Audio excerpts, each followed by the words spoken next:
오늘 우리에게 주신 말씀은 고린도전서 7장 17절에서 24절 말씀입니다. 고린도전서 7장 17절에서 24절 말씀, 제가 가진 성경 신약 269페이지입니다. 제가 봉독하겠습니다. 오직 주께서 각 사람에게 나눠주신 대로 하나님이 각 사람을 부르신 그대로 행하라. 내가 모든 교회에서 이와 같이 명하노라. 할례자로서 부르심을 받은 자가 있느냐? 무할례자가 되지 말며, 무할례자로 부르심을 받은 자가 있느냐? 할례를 받지 말라. 할례 받는 것도 아무것도 아니요 할례 받지 아니하는 것도 아무것도 아니로되 오직 하나님의 계명을 지킬 따름이니라. 각 사람은 부르심을 받은 그 부르심 그대로 지내라. 내가 종으로 있을 때 부르심을 받았느냐? 염려하지 말라. 그러나 내가 자유롭게 될 수 있거든 그것을 이용하라. 주 안에서 부르심을 받은 자는 종이라도 주께 속한 자유인이요 또 그와 같이 자유인으로 있을 때에 부르심을 받은 자는 그리스도의 종이니라. 너희는 값으로 사신 것이니 사람들의 종이 되지 말라. 형제들아, 너희는 각각 부르심을 받은 그대로 하나님과 함께 거하라. 아멘. 저희가 오늘 읽은 이 고린도전서 7장 17절부터 24절까지 말씀은 먼저 결혼에 대한 말씀의 연장선에서 먼저 이해할 수 있습니다. 결혼한 사람은 하나님이 결혼하시는 그 자리로 부르신 것이기 때문에 그 결혼 생활에 최선을 다하면서 주님과 교제하라. 독신으로 부르신 이는 독신의 생활에 최선을 다하며 주님과 교제하라. 이렇게 같이 결혼 생활에 관한 말씀의 연장으로 이 고린도전서 7장 전체에 함께 포함된 말씀이기 때문에 우리가 그렇게 이해할 수가 있습니다. 하나님이 부르신 각자의 자리에서 내가 육체적으로 이것을 했기 때문에 내가 더 거룩한 사람, 내가 이것을 하지 않았기 때문에 내가 더 거룩한 사람, 이런 식으로 판단하고 남들과 비교하면서 영적인 우월감이나 열등감에 빠지지 말고 지금 현재 하나님께서 부르신 그 자리에서 최선을 다하여 주님 앞에 순종하라 라는 그 맥락으로 볼 수가 있는 것입니다. 그중 하나의 예시가 바로 결혼 생활이 될 수 있습니다. 그러나 이 말씀은 단순하게 결혼의 자리에만 해당되는 말씀이 아닙니다. 결혼의 자리뿐만 아니라 모든 우리 성도들의 인생에 적용이 가능한 말씀입니다. 왜냐하면 우리가 지금 살아가는 바로 그 자리, 우리가 예수 그리스도를 영접한 그 자리가 바로 부르심의 자리이고, 그리고 예수님의 영접함으로 성도된 자들이 살아가는 그 인생의 삶의 현장의 자리가 바로 하나님께서 부르신 자리이기 때문입니다. 바울은 이 부르심의 자리를 설명하기 위해서 할례 그리고 종과 자유인의 개념을 예시로 설명하고 있습니다. 이 할례 받는 것과 그리고 종과 자유인이라는 이 신분은 당시 사회에서 자신들이 아무리 애를 쓰고 노력하더라도 스스로 절대로 그것을 바꿀 수가 없는 것입니다. 할례자로 부르심을 받았다라는 의미는 유대인으로 살아가던 자가, 할례 받은 유대인이 예수 그리스도를 영접함으로 예수 그리스도를 믿는 성도가 되었다는 의미고요. 할례 받지 않은 상태에서 부르심을 받았다는 자는 이방인으로 살아가던 자가 유대인이 아닌 이방인이 예수님을 영접함으로 주의 백성이 되었다는 것을 의미합니다. 그런데 이 사람들이 고린도 교회 가운데에서 이 몸에 무언가를 하는 것이 이제 더 거룩한 것이다, 아니다, 몸에 그런 걸 할 필요가 없다 하는 그런 식으로 또 나누어지는 것이 있었기 때문에 할례 받은 사람은 또 할례 받은 대로 수치심을 가지고 이 할례를 무할례로 취소할 수 없을까, 이것을 고민하는 유대인들이 있었고, 또 할례 받지 않은 이방인들은 내가 예수님을 믿게 되었지만 또 할례 받음으로써 더 거룩한 표시를 내 몸에 남겨야 하지 않을까, 이런 고민을 하는 사람들이 이 고린도 교회의 양극단에 있었다는 것이죠. 그런데 사도 바울은 분명하게 말씀하고 있는 것이 할례 받은 자는 할례 받은 그대로 몸에 그걸 가지고 예수님을 믿으면 되는 것이고, 할례 받지 않은 자는 그 할례 받지 않은 그대로 부르심을 받은 그 자리에서 예수님을 믿으면서 그 하나님의 말씀을 순종하면서 살면 되는 것이다 라는 것을 알려주고 있는 것입니다. 하나님이 이미 허락하신 자신의 삶의 자리에서 무언가를 율법적으로 추가하거나 무언가를 율법적으로 없애는 시도를 하는 것이 불필요한 것이다 라고 가르치고 있는 것입니다. 이것이 이제 자유인과 같은 신분을 설명하면서도 마찬가지로 이야기를 하고 있습니다. 종의 자리에서 그리스도인이 된 자가 있고 자유인이 된 자리에서 그리스도인 된 자들이 있죠. 당시가 완전하게 신분제 사회이기 때문에 그렇습니다. 주인이 있고 주인은 자유인이죠. 노예가 아닌 사람이 바로 자유인이죠. 그렇지만 노예 상태 또는 어떤 사람에게 종으로 있는 사람이 바로 그런 종의 신분을 가진 사람입니다. 그런데 바울은 여기에서 분명하게 말하는 것은 자신이 종이냐 자신이 자유인이냐 이것에 얽매이면서 그것에 따라서 그 부르심을 받은 그 자리, 종으로 부름받은 사람은 그 종의 자리에서 자신의 힘으로 애를 써서 무언가 종의 자리에서 벗어나려고 하는 것, 그렇게 할 것이 아니라고 가르치고 있습니다. 지금 자신이 종으로 그리스도인이 되었다면 자신이 종으로서 부름받은 그 자리 가운데에서 최선을 다해야 한다라고 말하고 있고요. 자유인으로 부름받은 사람도 자신이 자유인이니까 저 종보다 나는 나은 사람이다 라고 교만 떨지 말고 자유인은 더욱더 철저하게 자신이 바로 그리스도의 종된 사람이라는 사실을 기억해야 한다라고 말하고 있습니다. 이것은 다시 말해서 종으로 부름받은 사람, 종의 자리에 있을 때 부름받은 사람은 그 부름받은 종의 자리에서 최선을 다할 것이고 각자의 자리에 따라서 부름받은 자리에 따라서 더 최선을 다해야 하는 영역들이 있다는 것이죠. 자유인으로 부름받은 사람은 자유인의 자리에서 더 철저하게 겸손하게 그리스도의 종된 자라는 사실을 기억하면서 순종해야 한다는 것을 알려주고 있는 것입니다. 그래서 오늘 말씀의 핵심은 내가 그리스도인으로 부름받은 그 자리를 내 마음과 내 원함에 따라서 무언가 이것저것 시도하면서 떠나는 것이 옳지 않다라는 것을 이렇게 말씀을 통해서 알려주고 있는 겁니다.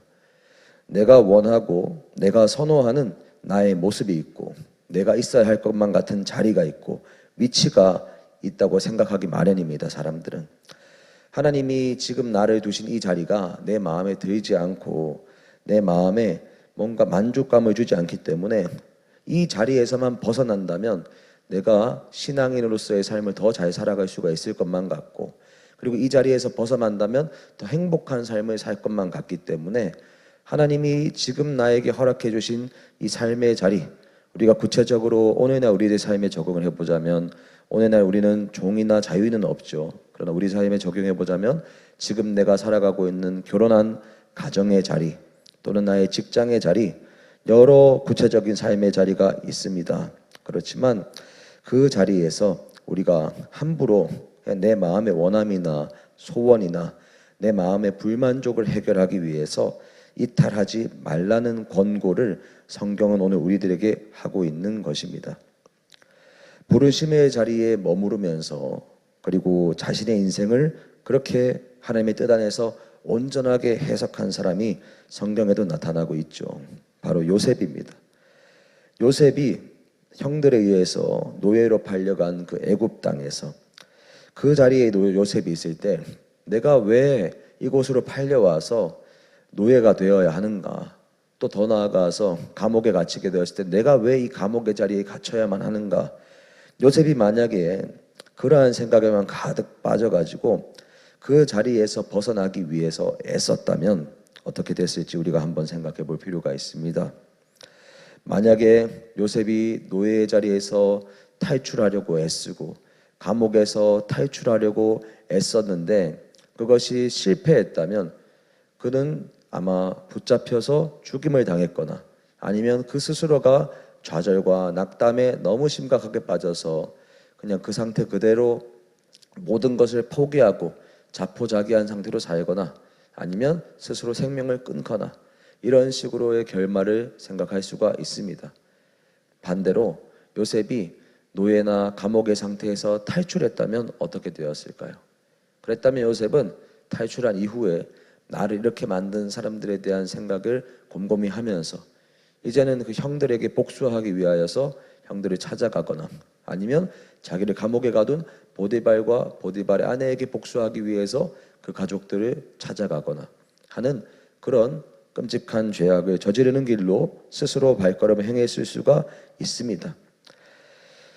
결국에는 요셉이 그렇게 탈출해도 문제고 탈출하지 않아도 문제이고 하나님께서 자신을 두신 그 부르심의 자리에서 묵묵하게 머물렀을 때 하나님이 그를 통하여서 이루고자 하셨던 요셉을 포함한 또 야곱의 12 아들들의 생명을 지키시고 또 그로 말미암아서 12지파가 나타나고 이스라엘 백성들이 나타나고 태어나게 하시고 그리고 더 나아가서 이후에 있는 예수 그리스도까지 계획하신 하나님의 계획 가운데 요셉이 그 부르심의 자리에 순종하지 않았다면 전혀 다른 역사적인 현실이 펼쳐졌을 것입니다. 또 우리가 생각할 수 있는 것은 요셉뿐만 아니라 더 궁극적으로 본질적으로 그 부르심의 자리에 순종하신 분이 계시죠. 바로 예수님입니다. 예수님께서 이 땅에 오셔서 정말로 십자가를 지고 죽기까지 그 부르심의 자리에 순종하였기 때문에 한 사람의 순종함으로 많은 사람이 의인이 된 것처럼 예수님이 부르심의 자리에 묵묵하게 머무르시고 그 길을 걸어가시고 죽기까지 순종하셨기 때문에 오늘날 예수 그리스도를 믿는 모든 자들의 생명이 사망에서 생명으로 옮겨질 수가 있었던 것입니다. 그렇기 때문에 부르심의 자리에 그저 내가 머물러야겠다라는 것이 우리의 어떤 육신적인 만족이나 생각이나 우리가 스스로를 설득하면서 있는 것이 아니고 이 부르심의 자리에 지금 당장은 내가 있는 것이 이해가 되지 않고 또 부르심의 자리에서 이 자리를 묵묵하게 지키는 것이 나에게 큰 고통을 줄 수도 있고 여러 가지 상황과 환경이 우리들의 부르심의 자리에 있을 수 있습니다. 그렇지만 우리가 반드시 기억해야 하는 것은 하나님께서 지금 현재 지금 이때에 나를 있게 하신 그 자리가 이유가 있다라는 사실을 우리가 기억해야 하는 것입니다. 지금 당장에는 내 눈에 보이지 않고 이것이 무슨 의미가 있을까 생각이 들고 때로는 그 자리가 나에게 너무나 큰 고통만 주는 자리로서 여겨지지만 우리가 그렇지만 하나님께서 나를 그 자리에 두셨고 그 자리에서 나를 부르셨고 나를 주의 백성 되게 하셨고 그리고 그 자리 가운데 나를 머무르게 하고 계신다라는 믿음과 하나님의 신뢰하는 마음을 가지고 오히려 순종함으로 우리가 그 자리 가운데 머무를 때가 있는 것입니다.